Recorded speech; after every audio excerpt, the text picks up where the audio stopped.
Seorang wanita membajak dan membawa kabur mobil operasional patroli jalan tol pada Minggu 23 Juli lalu.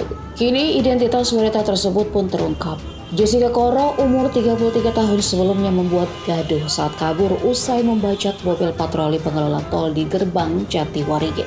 Aksi tersebut akhirnya terhenti usai menabrak kendaraan lain dan trotoar di Jalan Ahmad Yani, Matraman. Pelaku menabrak dua kendaraan milik warga, satu diantaranya mengalami kerusakan yang cukup parah. Usai menabrak, Jessica lalu berteriak minta tolong kepada warga sekitar. Setelah berteriak minta tolong, Jessica turun dari atas mobil. Ia berjalan dan berlarian di tengah jalan. Jessica masih berteriak minta tolong sampai berhenti di dekat lampu merah sebelum akhirnya ia jatuh pingsan. Ia dibopong ke tepi jalan oleh warga setempat. Saat ini, pelaku telah dibawa ke rumah sakit untuk dilakukan observasi guna memeriksa kejiwaan maupun mengetahui apakah pelaku berada di bawah pengaruh narkotika.